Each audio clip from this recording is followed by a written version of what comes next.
एक एक करके करो। अंजलि की शादी कर ससुराल पहुंचने के साथ ही उसकी सास के हुक्म शुरू हो जाते हैं। हो गई शादी, बस मौज खत्म। कल से जल्दी उठकर काम पर लग जाना है। अरे माँ आज ही यहाँ आई है, इसे सब समझने के लिए कुछ दिन तो दो। मेरे और बहू के बीच की बात है, तू घर के मामले में ना बोलियो। इस पर जतिन वहाँ से अपने कमरे में चला जाता है और सास अंजलि को काम की लिस्ट सुनाने लगती है। सुबह पहले घर की सफाई करनी है, फिर कपड़े धोने हैं, साथ में खाना भी बनाना है। एक की वजह से दूसरा काम रुकना नहीं चाहिए है। जी मम्मी जी ठीक है।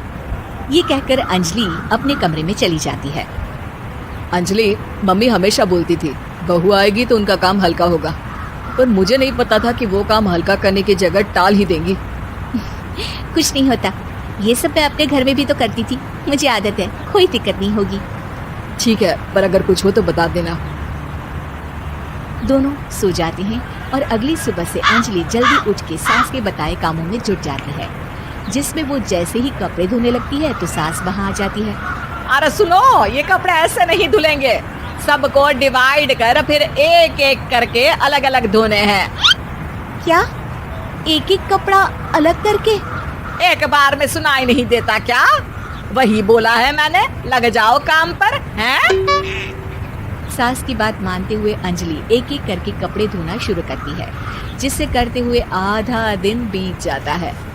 अरे रे, सुबह से कब दोपहर हो गई पता ही नहीं चला, अभी तो खाना भी बनाना है। अंजलि भागते हुए रसोई में जाती है, जहाँ उसकी सास पहले से ही उसे खड़ी मिलती है। खाना बना लेना, देखो पहले पकोड़े तल दो और एक एक पकोड़े अलग अलग तलना, नहीं तो कोई कच्चा कोई पक्का रह जाता है। सास की हर बात में एक एक की कहानी अंजलि के समझ में नहीं आती, लेकिन फिर भी वो बिना कुछ बोले काम करती रहती है। अगली सुबह फिर वही शुरू होता है और सास एक बार फिर खाने के समय रसोई में आती है। आज क्या बन रहा है? वो जतिन ने भिंडी की सब्जी, रोटी और धनिए की चटनी बोली है, इसलिए वही बना रही हूँ। अरे वाह जी वाह, बढ़िया है। पर भिंडी एक एक करके धोना, फिर टोवेल से पोंछकर एक एक करके ही काटना, साथ ही धनिए की पत्ती भी एक एक करके ही धोना। अरे पर मम्मी जी। अरे क्या पर, सफाई का ध्यान रखना आता भी है या नहीं है? मैं ये सब सबकी हेल्थ के लिए ही तो कर रही हूँ ना, और तुम अरा परा करती रहती हो हैं? सास की बातें सुन अंजलि हैरान रह जाती है। मैं तो सिर्फ सोचती थी कि जानबूझकर मेरा काम बढ़ाने के लिए ये सब करती हैं, पर ये तो काम बढ़ाने के साथ परेशान भी करना चाहती हैं। मैंने इनकी कौन सी बहस खोल दी जो इतनी दुश्मनी निकाल रही हैं? अब क्या करूं? अब अंजलि सास की बातों और हरकतों के बीच फंस जाती है। काम के लिए मना भी नहीं कर सकती, नहीं तो जाने कौन सा ड्रामा खड़ा कर दे। पर अंजलि, तुझे कुछ तो करना पड़ेगा। इतनी देर में जतिन भी वहां आ जाता है। अरे कौन ड्रामा खड़ा कर रहा है और क्या करना पड़ेगा? जतिन की बात सुन अंजलि सोच में पड़ जाती है। इन्हें सच बताऊं या नहीं? पर अगर ये गुस्सा हो गए तो? वैसे भी अपनी माँ से बहुत प्यार करते हैं, फिर उनके खिलाफ कुछ सुन कैसे लेंगे? अंजलि ये सब सोच ही रही होती है कि जतिन फिर बोलता है। अरे क्या हुआ, कहाँ खो गई? अरे नहीं कुछ नहीं, वो मैं टीवी सीरियल के बारे में सोच रही थी। यहाँ और कौन ड्रामा करेगा? अरे तुम भी ना, चलो मैं चलता हूँ। इसके बाद कुछ दिनों तक अंजलि सास को सबक सिखाने के लिए अलग अलग प्लान सोचती रहती है, पर उसे सास के एक एक करके काम करवाने की आदत बंद करने का कोई तोड़ नहीं मिलता।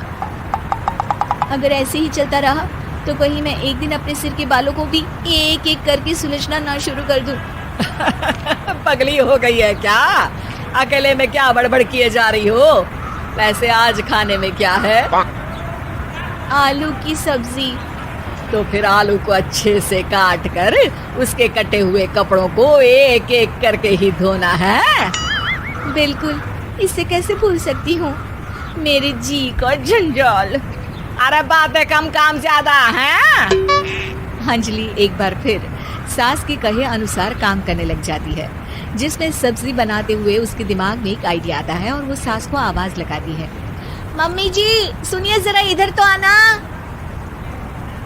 अंजलि की आवाज सुन सास रसोई में आती है। अरे क्या हुआ, क्यों गला फाड़ कर चिल्ला रही हो? कुछ नहीं, वो सुबह कपड़े धोने की जल्दी में नहाई नहीं थी और अब शाम की पूजा भी करनी है, तो आप ज़रा सब्जी देख लीजिए ना, तब तक मैं नहा कर आती हूँ। अंजलि सास को रसोई में छोड़कर नहाने चली जाती है।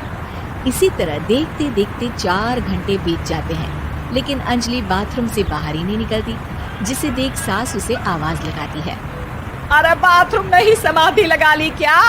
यहाँ सब्जी बनकर ठंडी भी हो गई और अभी तक तेरा नहाना खत्म नहीं हुआ। मम्मी जी, जैसे आप कहती हैं ना, मैं वैसे ही एक एक करके अपने बाल शैम्पू कर रही हूँ।